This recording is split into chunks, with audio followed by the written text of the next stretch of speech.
What's up everyone, this is your friend Sanjay and today we are going to understand pulley. So what are pulley?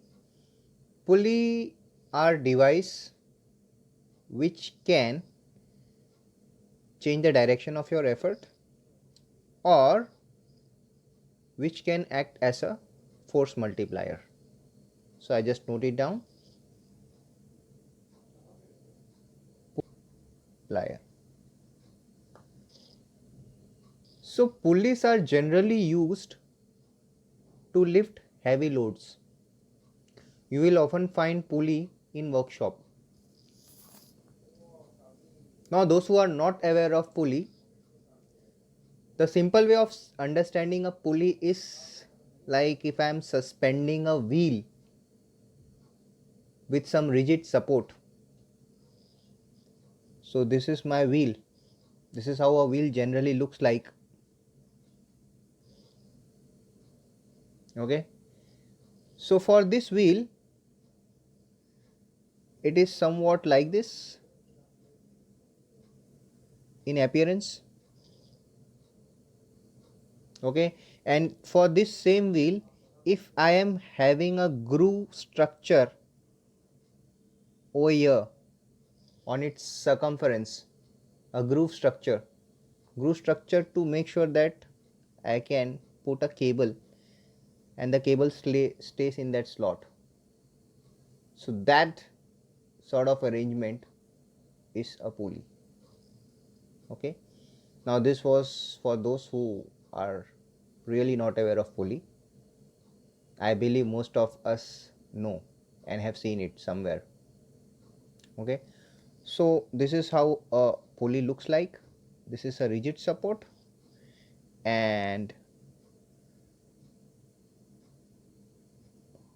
this is your pulley and this is the frame of the pulley, and here we have some load L, and from this way you are giving some effort.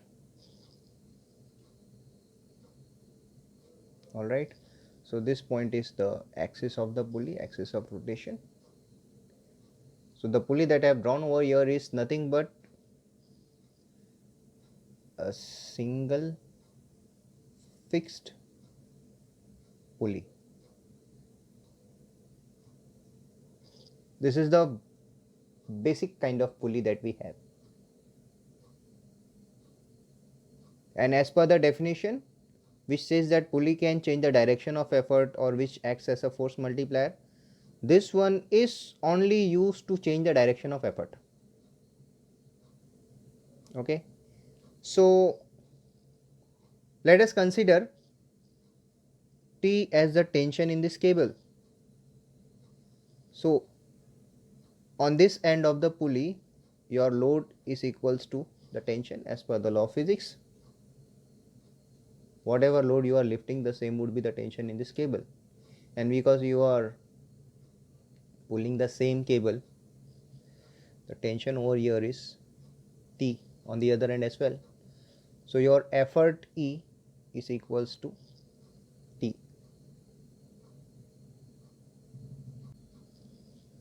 Now your mechanical advantage is load upon effort as per your definition, and which is T upon T. If I am cancelling it, I will get it as 1. So mechanical advantage is 1. So whenever mechanical advantage is 1, it means that device acts as an option to change the direction of effort. All right.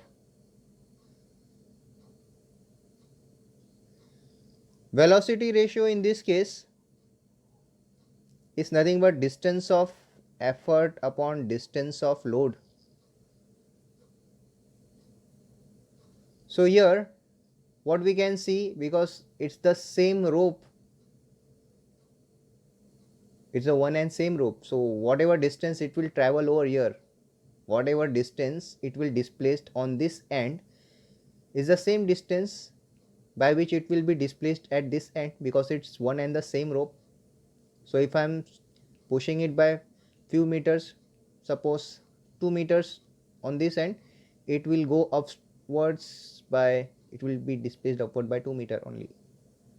So d upon d again. So your mechanical advantage is 1, velocity ratio is 1, which makes your efficiency as mechanical advantage upon velocity ratio into 100, which is 100%. Now let us understand second type of pulley, which we say as single movable pulley. Okay. Now how does this pulley looks? It's very similar to the previous one. See how the arrangement looks like.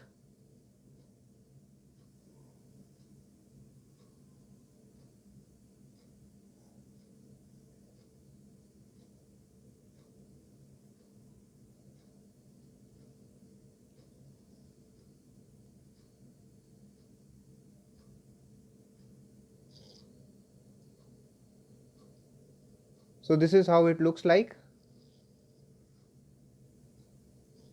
The rigid support, it's not directly connected to the axis of rotation of the pulley.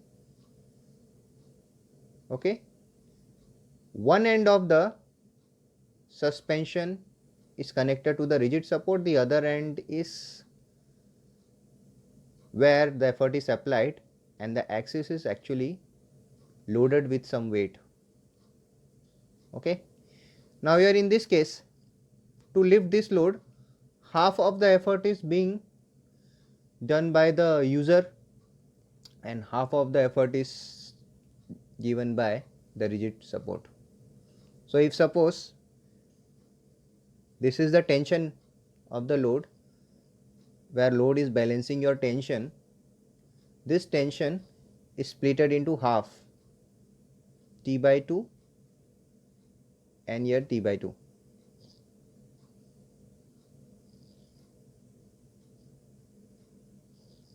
Okay.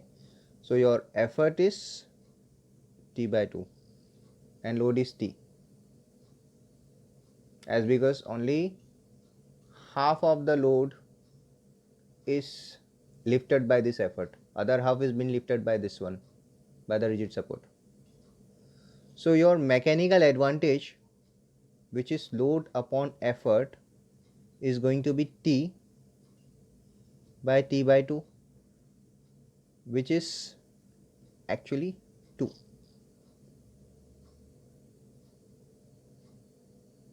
Yes. So because mechanical advantage is greater than 1, this pulley acts as a force multiplier.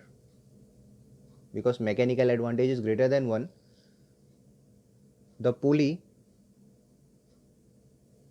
acts like a force multiplier. Alright.